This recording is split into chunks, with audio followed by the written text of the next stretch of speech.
আল্লাহ তাআলা কুরআনুল কারীমে ইরশাদ করেন, ইয়া আইয়ুহাল্লাযীনা আমানুস্তাঈনু বিস-সাবরি ওয়াস-সালাহ ইন্নাল্লাহা মা'আস-সাবিরিন। আল্লাহু আকবার। আল্লাহ তাআলা বলছেন, হে ঈমানদাররা, তোমাদের যদি সাহায্য প্রয়োজন হয়, বিপদে পড়ে যাও, সমস্যায় পড়ে যাও, কঠিন অবস্থা অতিক্রম করো, যে কোনো মুহূর্তে আমার কাছে তোমরা সাহায্য চাও নামাজ এবং ধৈর্যের মাধ্যমে। আর নামাজ এবং ধৈর্যের মাধ্যমে যদি আমার কাছে তোমরা সাহায্য চাও, আল্লাহ তাআলা বলেন, ইন্নাল্লাহা মা'আস-সাবিরিন। নামাজ ও ধৈর্যশীলদের সাথেই আল্লাহ তাআলা রয়েছে। আল্লাহু আকবার বলেন। রাসূল পাক সাল্লাল্লাহু আলাইহি ওয়াসাল্লামের দেখানো নিয়ম ও পদ্ধতির আলোকে নির্দিষ্ট নিয়মে নির্দিষ্ট সময়ে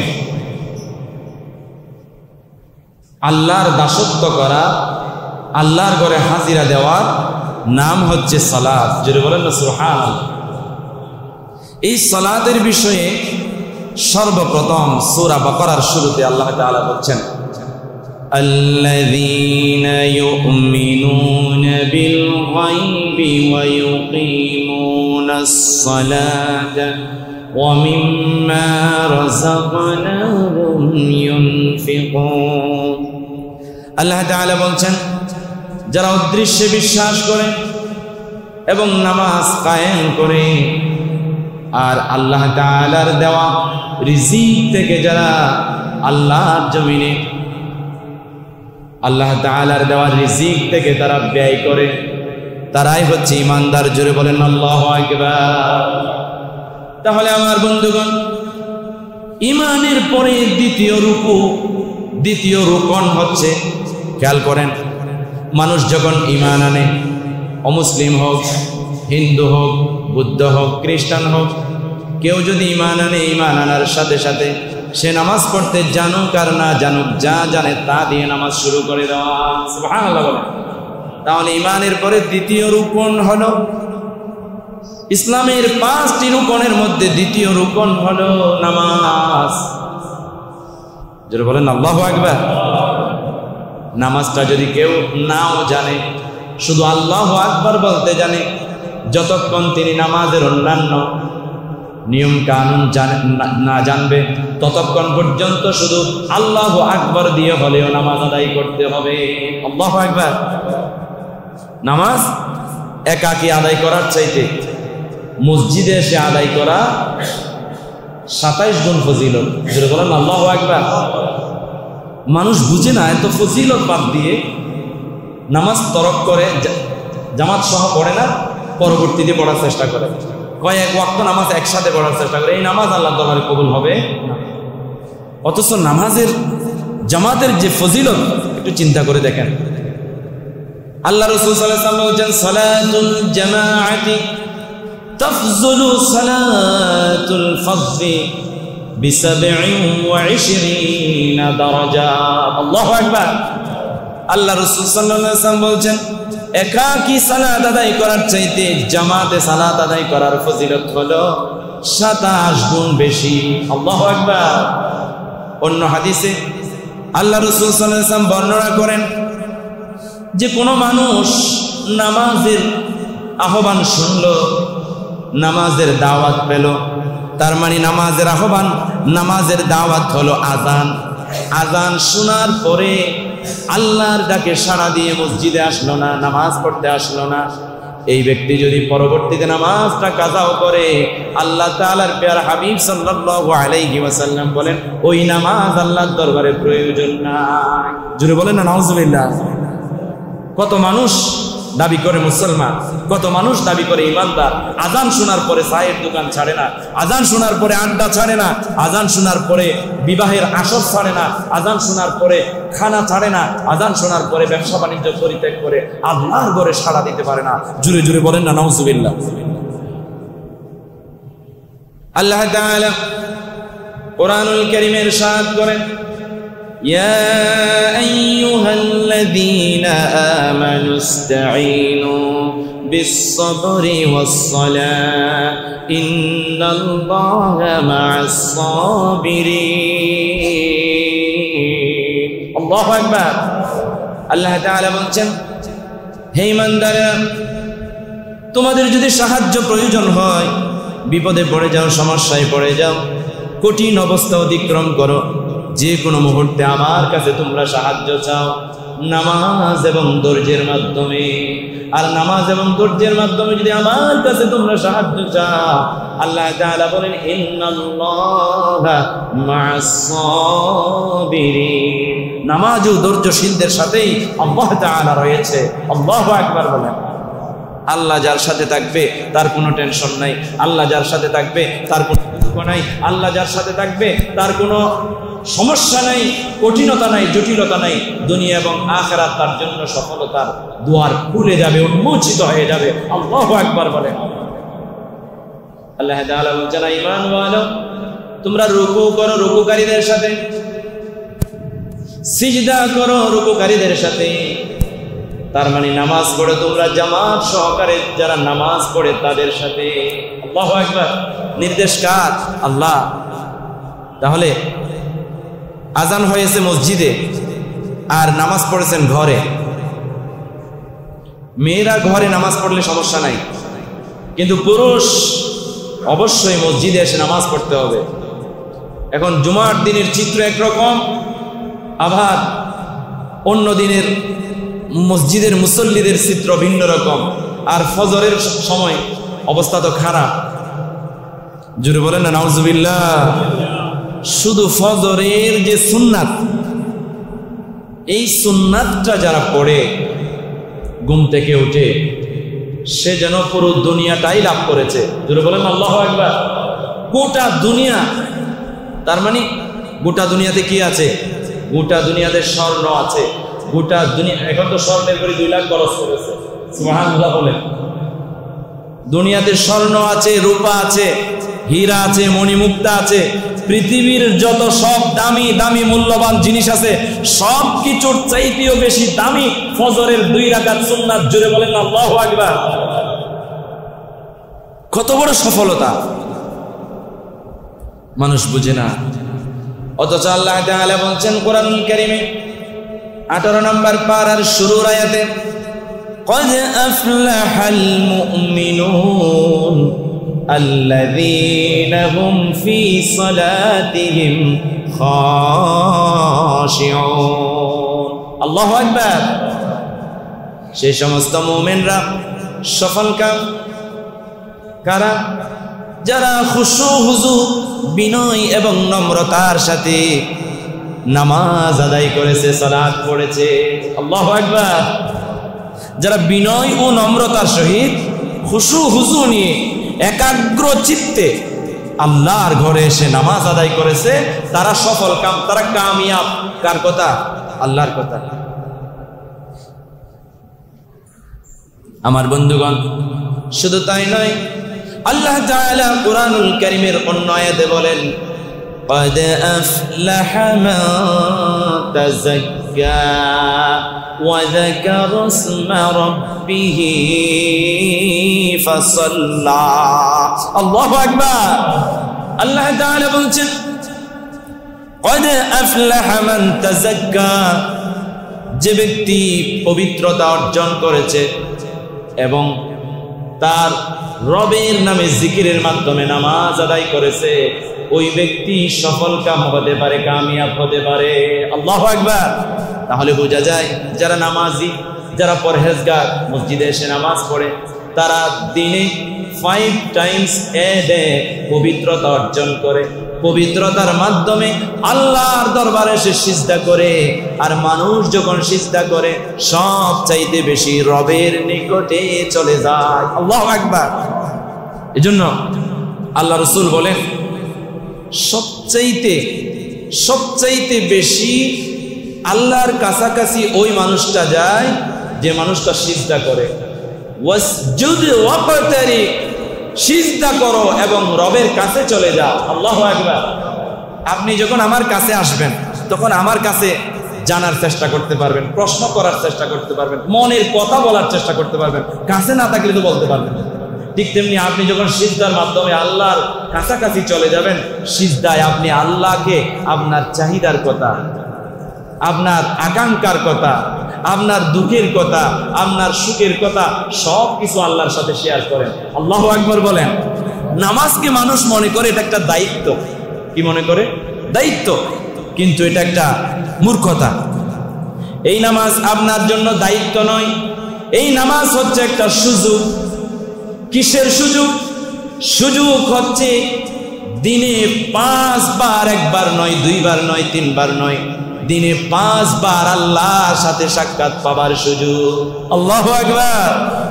এজন্য হাদিস শরীফ আসছে, নামাজ হচ্ছে ইমানদারদের মেরাজ। যেটা বলেন না আল্লাহু আকবার। আল্লাহ রাসূল সাল্লাল্লাহু আলাইহি ওয়াসাল্লাম মেরাজ করেছিলেন আরশে আজিমে গিয়া, আল্লাহর সাথে সাক্ষাৎ করেছে। আর মুমিন ইমানদার আল্লাহর নবীর উম্মতদেরকে আল্লাহ এত মর্যাদা দিয়েছে, এত মর্যাদা দিয়েছে, 5 ওয়াক্ত নামাজের মাধ্যমে 5 বার আল্লাহর সাথে সাক্ষাৎ হয়, 5 বার আল্লাহর সাথে মেরাজ হয়। জোরে বলেন আল্লাহু আকবার। আমার বন্ধুগণ, এই দুনিয়ার সুখ ভোগ বিলাসিতা আমাদেরকে পরিবেষ্টন করে রেখেছে, এটা জাহান্নামে যাওয়ার কারণ। জোরে বলেন নাউজুবিল্লাহ। আল্লাহ রাসূল সাল্লাল্লাহু আলাইহি ওয়াসাল্লাম হাদিস শরীফে ঘোষণা করেন, হুফফাতিন নারু বিশ-শাহওয়াত ওয়া হুফফাতিল জান্নাতি বিল মাকারিহ। আমার বন্ধুগণ, আল্লাহ রাসূল সাল্লাল্লাহু আলাইহি ওয়াসাল্লাম হাদিস শরীফে ঘোষণা করেন, দুনিয়ার ভোগ বিলাস, সুখ শান্তি, এগুলো মানুষের জাহান্নামকে পরিবেষ্টন করে রেখেছে। তার মানে বেশি বেশি সুখ, বেশি বেশি বিলাসিতা, এগুলো হচ্ছে বেশি বেশি আরামায়েশ, এগুলো হচ্ছে জাহান্নামে যাওয়ার কারণ।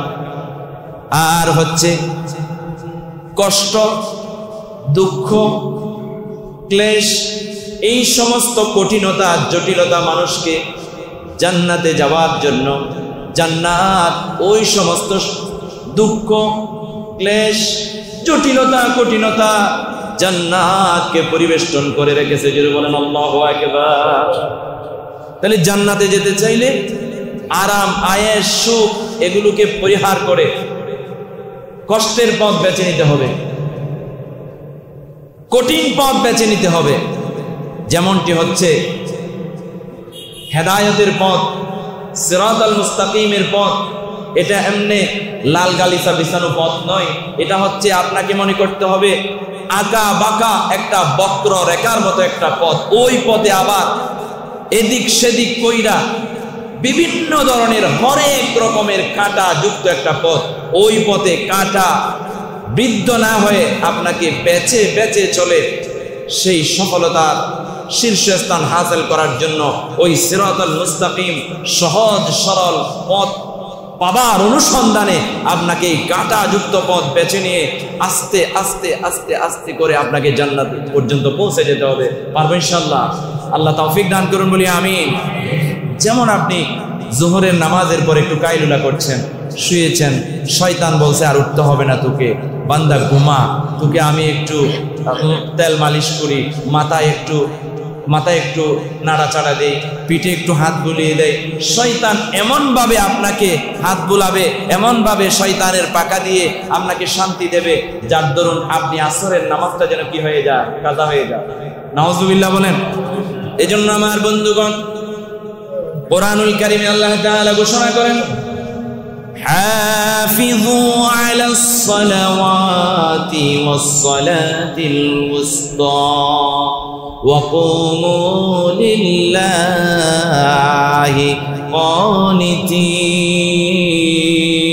قانتين। আল্লাহু আকবার। আল্লাহ তাআলা ঘোষণা করেন, তোমরা নামাজ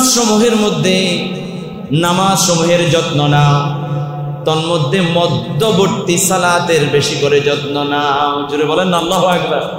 তোমরা নামাজ সমূহের যত্ন নাও, তন্মধ্যে হচ্ছে বিশেষ করে মধ্যবর্তী সালাতের বেশি বেশি যত্ন নাও। মধ্যবর্তী সালাত বলতে মুফাসসিরিন ইকরাম বলছেন সালাতুল আসর, সুবহানাল্লাহ বলেন। মানুষ আসরের সময় কর্মব্যস্ততায় থাকে, মানুষ আসরের সময় ব্যবসা বাণিজ্যে থাকে, মানুষ আসরের সময় বাজারে ঘাটে থাকে, মানুষ আসরের সময় বিভিন্ন কর্মক্ষেত্রে ব্যস্ত থাকে, অনেক সময় আরাম আয়েশের মধ্যে থাকে। এই সব বিষয়কে যখন আজানের ডাক চলে আসবে, নামাজের আহ্বান চলে আসবে, তখন ওই নামাজের যত্ন নেবার জন্য আল্লাহ তাআলা বিশেষ করে শয়তান যেহেতু কুমন্ত্রণা দিয়ে ব্যবসার মধ্যে নিমজ্জিত রাখে, আরাম আয়েশে নিমজ্জিত রাখে, বিভিন্ন কর্মক্ষেত্রে মানুষকে ব্যস্ত রাখে, আসরের নামাজ তরক করে দেয়। এজন্য আল্লাহ তাআলা বলছেন ওই মধ্যবর্তী সালাতের তোমরা বেশি করে যত্ন নাও। সুবহানাল্লাহ বলেন। এরপরে আল্লাহ বলছেন ওয়াকুমু লিল্লাহি কানিতিন, সকল প্রকার কর্মব্যস্ততাকে উপেক্ষা করে পায়ের নিচে দিয়ে একমাত্র আল্লাহর জন্য তোমরা বিনয়ের সহিত মসজিদে এসে দণ্ডায়মান হয়ে যাও। আল্লাহু আকবার। আল্লাহ আমাদেরকে 5 ওয়াক্ত নামাজ মসজিদে এসে জুমার দিন যে চিত্র, সেই চিত্র প্রত্যেকটা ওয়াক্তে যেন আমাদের সেই চিত্র আমরা তৈরি করতে পারি, দেখিয়ে দিতে পারি। আল্লাহ তৌফিক দান করুন, বলি আমিন। আমার বন্ধুগণ, আল্লাহ তাআলা কোরআনুল কারীমের অন্য আয়াতে ঘোষণা করেন ইন্নাল্লাযীনা আমানু ওয়া আমিলুস সালিহাতি وأقاموا الصلاة وآتوا الزكاة لهم أجرهم عند ربهم ولا خوف عليهم ولا هم يحزنون الله أكبر ইমানদারদের ব্যাপারে, নামাজীদের ব্যাপারে কি সুসংবাদ আল্লাহ এখানে দিয়েছেন দেখেন। ইন্নাল্লাযীনা আমানু, নিশ্চয়ই যারা ইমানদার, যারা ঈমান আনে কার উপর? আল্লাহর উপর। ওয়া আমিলুস সালিহাত, এবং সৎকর্ম সম্পাদন করে। ওয়া আকামুস সালাহ, এবং নামাজ কায়েম করে। ওয়া আতাউজ যাকাত, এবং যাকাত প্রতিষ্ঠা করে, যাকাত প্রদান করে। লাহুম আজরুহুম ইনদা রাব্বিহিম, আল্লাহর নিকট ওই সমস্ত ঈমানদারদের জন্য, নামাজীদের জন্য, যাকাত প্রদানকারীদের জন্য সুসংবাদ রয়েছে। সুবহানাল্লাহ বলেন। কি সুসংবাদ? সেটা হচ্ছে আল্লাহর নিকট পুরস্কার। আল্লাহু আকবার। আল্লাহর নিকট পুরস্কার রয়েছে, পুরস্কার হচ্ছে জান্নাত। সুবহানাল্লাহ বলেন। আরো কি পুরস্কার রয়েছে? ওয়ালা খাউফুন আলাইহিম ওয়ালা হুম ইয়াহজানুন, ওই ইমানদারদের, ওই নামাজীদের, ওই যাকাত প্রদানকারীদের কোনো ভয় নাই দুনিয়াতে, কোনো চিন্তা নাই দুনিয়াতে, কোনো ভয় নাই কবরে, কোনো ভয় নাই কবরে, কোনো চিন্তা নাই কবরে, টেনশন নাই, কোনো ভয় নাই কিয়ামতের মাঠে, কোনো চিন্তা নাই কিয়ামতের মাঠে, কোনো ভয় নাই ফুলসিরাতে, কোনো চিন্তা নাই, টেনশন নাই ফুলসিরাতে। তারা সোজা চলে যাবে আল্লাহর আদেশে, ফেরেশতারা তাদেরকে জান্নাতে নিয়ে যাবে। জোরে বলেন আল্লাহু আকবার। আমার বন্ধুগণ, এখন আমরা অনেকেই নামাজ পড়ি, কিন্তু আমরা সন্তানদেরকে নামাজ পড়াই না। জোরে বলেন ঠিক কিনা? অনেক সময় বাবাও নামাজ ছেড়ে দেয়, সন্তানও নামাজ ছেড়ে দেয়। অনেক সময় মায়েরাও নামাজ পড়ে না। আগে আমরা দেখেছি নামাজের প্রতিযোগিতা ছিল, আমাদের মা বোনরা নামাজ পড়তো, স্বামীদেরকে নামাজের জন্য ডাইকা দিত। স্ত্রীরা মনে করত, আমাদের পূর্বেকার তদানীন্তন সময়ের মা বোনেরা মনে করত, আমিও জান্নাতে যাব, আমার স্বামীও জান্নাতে যাবে। সুবহানাল্লাহ বলেন। কিন্তু এখন এটা আর বেশি দেখা যায় না। কেননা আমাদের মা বোনেরা ইন্ডিয়ান সিরিয়াল নিয়ে ব্যস্ত হয়ে গেছে, মা বোনেরা অ্যান্ড্রয়েড সেট হাতে পেয়েছে। নাউজুবিল্লাহ বলেন। ওই দিকে আমি আর নামতেছি না, কি হচ্ছে না হচ্ছে এটা আমরা ভালো জানি, সময় বেশি নাই, এদিকে আমি আর বিশ্লেষণ করতেছি। শুধু একটা হাদিস বলি এ বিষয়ে। আপনি দুনিয়ার মোহে পড়ে, দুনিয়ার ভোগবিলাসে পড়ে, অ্যান্ড্রয়েড মোবাইল আসক্ত হয়ে, সিরিয়ালের আসক্ত হয়ে, নাটকের আসক্ত হয়ে নামাজ তরক করছেন। আল্লাহর নবী সাল্লাল্লাহু আলাইহি ওয়াসাল্লাম ওই সমস্ত নামাজ তরককারীদের ব্যাপারে বলেন, বাইনাল আবদি ওয়া বাইনাল কুফরি তারকুস সালাহ, বান্দা এবং কুফরের মাঝে পার্থক্য হলো নামাজ। জোরে বলেন না সুবহানাল্লাহ। আল্লাহর বান্দা বান্দিনী নামাজ এবং কুফরের মাঝে পার্থক্য হলো বান্দা এবং কুফরের মধ্যে অস্বীকারীদের মধ্যে পার্থক্য হলো নামাজ। জোরে বলেন আল্লাহু আকবার। তাহলে নামাজ পড়লে বান্দা ইমানদার, নামাজ না পড়লে বান্দা কাফের। জোরে বলেন না নাউজুবিল্লাহ। সে কুফরি করেছে। এরকম কুফরি যদি চলতে থাকে তার ইমানের ব্যাপারে সন্দেহ থাকবে। জোরে বলেন না নাউজুবিল্লাহ। এরপরে যারা নামাজ ছেড়ে দেয় না, তরক করে না, আর তরক করে এদের ব্যাপারে আরো একটা হাদিস আল্লাহ নবী সাল্লাল্লাহু আলাইহি ওয়াসাল্লাম সহিহ বর্ণনার হাদিস ঘোষণা করছেন, ক্বালা রাসূলুল্লাহ সাল্লাল্লাহু আলাইহি ওয়াসাল্লাম লা তাতরুকিস সালাতা মাকতুবাতা মুতাআম্মিদান ওয়া মান তারাকা মুতাআম্মিদান ফাকাদ বারিআত মিনহু যিম্মাহ যিম্মাতুল্লাহি ওয়া যিম্মাতু রাসূলিহি। জোরে বলেন আল্লাহু আকবার। আল্লাহর নবী বলেন, তোমরা কখনো নামাজ তরক করো না। যে ব্যক্তি নামাজ তরক করে, নামাজ তরক করার সাথে সাথে ওই মানুষটা আল্লাহর জিম্মা থেকে বহিষ্কার হয়ে যায়। অন্য বর্ণনায় আসছে জিম্মাতুল্লাহি ওয়া জিম্মাতু রাসূলিহি, আল্লাহ এবং রাসূলের জিম্মা থেকে বহিষ্কার হয়ে যায়। আর যে ব্যক্তি নামাজ ছাড়ে না, নামাজ তরক করে না, ওই ব্যক্তি আল্লাহ এবং রাসূলের জিম্মায় চলে যায়। সুবহানাল্লাহ। আপনি ফজরের নামাজ পড়েছেন, সারা দিনের দায়িত্ব আল্লাহর হাতে চলে গেছে। সুবহানাল্লাহ বলেন। আপনার রিজিকের দায়িত্ব আল্লাহর হাতে চলে গেছে, আপনাকে ভালো রাখার দায়িত্ব আল্লাহর হাতে চলে গেছে, আপনাকে সুস্থ রাখার দায়িত্ব আল্লাহ নিয়ে নিয়েছেন। তারপরেও যদি কোনো দুর্ঘটনা, অ্যাক্সিডেন্ট, মহামারী, কোনো দুঃখ দুর্দশা চলে আসে, এটা আপনার জন্য পরীক্ষা। ইমানদারদের জন্য কোনো দুঃখ কষ্ট ইমানদারদেরকে কি করতে পারে না? দুর্বল করতে পারে না। যেটা বলেন আল্লাহু আকবার। আমার বন্ধুগণ, এই দুনিয়াতে আপনি আপনার নিজের বডি ফিটনেস করার জন্য, নিজের সৌন্দর্য, নিজের ফিটনেস ধরে রাখার জন্য ডাক্তার বলছে আপনি সকালবেলা নাস্তা করবেন হালকা, দুপুরবেলা খাইলেও খাইলেন, না খাইলেও বলার কিছু নাই, এরপরে রাত্রে তো আপনাকে খাওয়ার জন্য মোটেও বলতেছি না। এই সব কিছু একদম একদম পাই টু পাই মানে ডাক্তারের কথা, কি থাকার জন্য? সুস্থ থাকার জন্য। ডাক্তার বলছে সকালবেলা আপনাকে হাঁটতে হবে, বিকালে হাঁটতে হবে। বিশ্বাস করেন, ফজরের নামাজ না পড়লেও সকালবেলা হাঁটার জন্য উঠে যায়। নাউজুবিল্লাহ বলেন। ডাক্তার বলছে আপনাকে 4 টাইম, সকাল, দুপুর, বিকাল, রাত্রে 4টি টাইম আপনাকে এই ওষুধগুলো সেবন করতে হবে।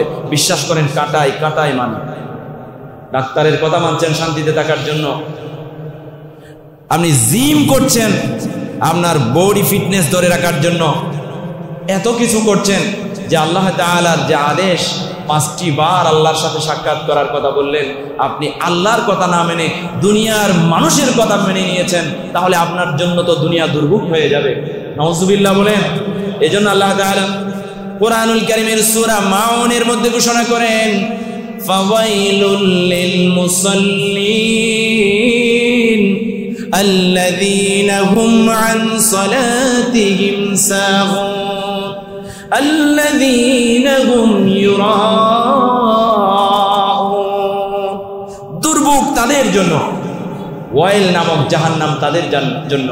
ওয়াইল শব্দের অর্থ হচ্ছে দুর্ভোগ। কেমন দুর্ভোগ? ওয়াইল নামক জাহান্নামের প্রায় 50টি অর্থ আছে কমপক্ষে। মুফাসসিরিন ইকরাম আরো বেশি অর্থ করেছেন। এই 50টি অর্থের মধ্যে একটা অর্থ হচ্ছে এটা একটা জাহান্নামের ভিতরে থাকা একটা গ্রামের নাম, আর ওই গ্রামটা আরেকটা অর্থ হচ্ছে ওই জাহান্নামের গ্রামটা এত নিচে জাহান্নামের সবচাইতে নিম্ন স্তর। জুড়ে বলেন না নাউজুবিল্লাহ। আর যেখানে সাপ, বিচ্ছু, বিভিন্ন ধরনের হরেক প্রকারের শাস্তি আঞ্জাম যেখানে করা আছে, সেই জাহান্নামে যাবে তারা যারা নামাজ সম্পর্কে উদাসীন তারা, এবং তারাও সেই জাহান্নামে যাবে যারা নামাজ পড়ে শুধু লোক দেখাবার জন্য। জোরে বলেন না নাউজুবিল্লাহ। লোক দেখানো নামাজ আমাদের সমাজে আছে না নাই? দুনিয়ার সব আকাম কুকাম সব তার ভিতরে বিদ্যমান, আবার মানুষের কাছে সাধু সাজার জন্য নামাজও পড়ে, এরকম মানুষ আছে না নাই? আল্লাহ আমাদেরকে ওই সমস্ত মানুষের কাতার থেকে বেঁচে থাকার তৌফিক দান করুন। ওই সমস্ত মানুষদেরকে আল্লাহ হেদায়েত নসিব করুন, বলি আমিন। আরো জোরে বলেন আমিন। প্রিয় হাজিরিন, আপনি ফিটনেস ধরে রাখার জন্য ওষুধ সেবন করেন ডাক্তারের, ফিটনেস ধরে রাখার জন্য ডাক্তারি প্রেসক্রিপশন মেনে সকাল সন্ধ্যা হাঁটেন, এই সৌন্দর্য একদিন শেষ হয়ে যাবে। আল্লাহ তাআলা বলছেন হাদিস শরীফে, সহিহ হাদিসের বর্ণনায়, খুবই গুরুত্বপূর্ণ হাদিস, কান খাড়া করে খেয়াল করে শোনেন এবং মাইকের আওয়াজ যত দূর যাচ্ছে পর্দার অন্তরালে তাকা আমার মা বোনেরাও শোনেন। আল্লাহ রাসূল সাল্লাল্লাহু আলাইহি ওয়াসাল্লাম নিশ্চয়তা সূচক শব্দ ব্যবহার করে আল্লাহ রাসূল সাল্লাল্লাহু আলাইহি ওয়াসাল্লাম হাদিস শরীফ ঘোষণা করছেন, ইন্নাল্লাহা লা ইয়ানজুরু ইলা সুওয়ারিকুম ওয়া আমওয়ালিকুম ওয়ালাকিন ইয়ানজুরু ইলা কুলুবিকুম ওয়া আমালিকুম। জোরে বলেন আল্লাহু আকবার। আল্লাহ তাআলা বলছেন, আল্লাহর রাসূল সাল্লাল্লাহু আলাইহি ওয়াসাল্লাম বলছেন, আল্লাহ তোমাদের জিসিমের সৌন্দর্য দেখবে না, তোমাদের আকৃতি দেখবে না, কে কত মোটা, কে কত সৌন্দর্যের অধিকারী, কে কত সুঠাম দেখি, কে সিক্স প্যাক আর কে সিক্স প্যাক নয়, কে বুড়ি বড় কার বুড়ি কম, এরপরে শারীরিক দিক থেকে কে বেশি সুন্দর, এগুলো আল্লাহ দেখবে না। এবং তোমাদের কার কয়তলা বিল্ডিং, কার কয় কোটি টাকা ব্যাংক ব্যালেন্স আছে, ও আমওয়ালিকুম তোমাদের ধন সম্পদ কার কত বেশি, এগুলো আল্লাহ দেখবে না। আল্লাহ রাসূল বলছেন, ওয়ালাকিন ইয়ানজুরু, বরং তোমাদের দেখবেন আল্লাহ ইলা কুলুবিকুম, তোমাদের অন্তর। জোরে বলেন আল্লাহু আকবার। কার অন্তর কত বেশি পরিশুদ্ধ, কার অন্তরে কত বেশি ঈমান আছে আল্লাহ, কার অন্তরে কত বেশি ইসলামের প্রতি ভালোবাসা আছে, কার অন্তরে কত বেশি নামাজের প্রতি ভালোবাসা আছে, কার অন্তরে কত বেশি রসুলের প্রতি ভালোবাসা আছে, কার অন্তরে কত বেশি দ্বীন এবং ইসলামকে কায়েম করার স্বপ্ন বেশি আছে, এগুলোই দেখবেন। জোরে বলেন আল্লাহু আকবার। এবং আল্লাহ দেখবেন, ওয়ালাকিন ইয়ানজুরু ইলা কুলুবিকুম ওয়া আমালিকুম, আপনাদের আমল। আমাদের বেশি বেশি আমলে জিন্দেগি বাড়াতে হবে। এখন আমরা সময় পাইলেই খারাপ কাজে লিপ্ত হয়ে যাই। আমাদের উচিত ছিল সময় পাইলেই আমাদের ভালো কাজ করা। পারবেন তো ইনশাআল্লাহ? যতক্ষণ পকেটে টাকা আছে ততক্ষণ দান করবেন, যতক্ষণ ঘরে চাল ডাল ভাত আছে ততক্ষণ প্রতিবেশীকে খাওয়াবেন, অসহায় ফকির মিসকিনকে খাওয়াবেন। এটার মধ্যে ফায়দা আছে দুনিয়াতেও আখিরাতেও। জোরে বলেন আল্লাহু আকবার। দুনিয়াকে পায়ের নিচে দেন, এই দুনিয়া আপনার চুকের সামনে এসে ধরা দিবে আপনাকে। আল্লাহ আমাদের বুঝার তৌফিক দান করুন বলি আমি। প্রিয় হাজরিন, শেষ করে দেব নামাজের 5টি পুরস্কারের কথা সংক্ষেপে বলে। আল্লাহ রাসূল সাল্লাল্লাহু আলাইহি ওয়াসাল্লাম বলছেন নামাজের 5টি পুরস্কার। কয়টা? 5টা। 1 নাম্বার, রিজিকের সমস্যা আল্লাহ দূর করে দেবেন। সুবহানাল্লাহ, এর চাইতে বড় পুরস্কার আছে? 2 নাম্বার, নামাজি যখন মৃত্যুবরণ করবে মরার সাথে সাথে কবরের যত আযাব সব আল্লাহর হাতে, আল্লাহর কুদরতি হাতে তুলে নিয়ে যাবেন। আল্লাহু আকবার। 3 নম্বরে, কিয়ামতের কঠিন ময়দানে ডান হাতে আমল নামা দেবে। সুবহানাল্লাহ। আম্মা জান আয়েশা সিদ্দিকা রাদিয়াল্লাহু তাআলা আনহা রাসূল পাক সাল্লাল্লাহু আলাইহি ওয়াসাল্লামকে জিজ্ঞাসা করেন, ইয়া রাসূলুল্লাহ, ডান হাতে আমল নামা দেওয়ার মানে কি? আল্লাহ রাসূল কোরআনের ভাষায় বলছেন, ফাসাউফা ইউহাসাবু হিসাবান ইয়াসীরা।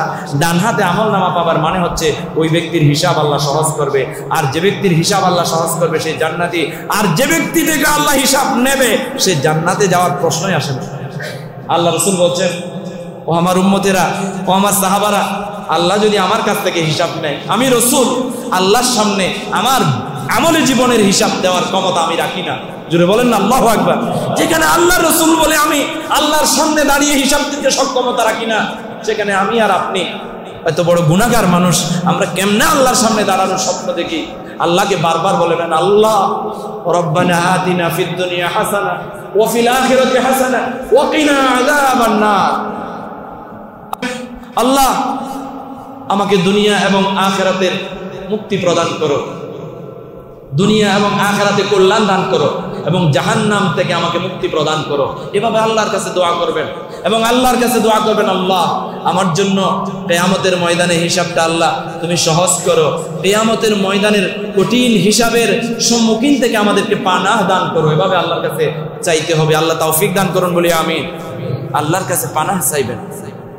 এরপরে 4 নাম্বার, নামাজের জামাত সহকারে যারা নামাজ পড়ে তাদের পুরস্কার হলো কিয়ামতের ময়দানে হিসাব নিকাশের পরে একটা জাহান্নামের উপরে নির্মিত একটা রাস্তা আছে, কঠিন রাস্তা। কারো জন্য এটা চুলের চাইতে চিকন হবে, কারো জন্য এটা কোরের চাইতে ধারালো হবে, আর কারো জন্য এটা গ্রান্ড ট্রান রুট হয়ে যাবে। যারা 5 ওয়াক্ত নামাজি তারা বিদ্যুতের গতিতে আল্লাহ তাআলা তাদেরকে ওই রাস্তা, জাহান্নামের উপরে নির্মিত রাস্তা আল্লাহ পার করায়া দেবে। জোরে বলেন আল্লাহু আকবার। 5 নাম্বার পুরস্কার বেলা হিসাব, ওয়াইদখুলুল জান্নাতা বিগাইরি হিসাব। কোনো হিসাব ছাড়া আল্লাহ নামাজীদেরকে 5 ওয়াক্ত নামাজ যারা বাজামাত আদায় করার চেষ্টা করছে তাদেরকে আল্লাহ বেলা হিসাব জান্নাত দান করবে। জোরে বলেন আল্লাহু আকবার। এজন্য প্রিয় হাজিরিন, আল্লাহ রাসূল বলেন, আউয়ালু মা ইউহাসাবু বিহিল আবদু ইয়াউমাল কিয়ামাতিস সালাত। কিয়ামতের ময়দানে সর্বপ্রথম হিসাব হবে নামাজের হিসাব। আল্লাহ তাআলা আমাদেরকে এই হিসাবটা বেশি করে রেডি করার তৌফিক দান করুন বলি আমিন।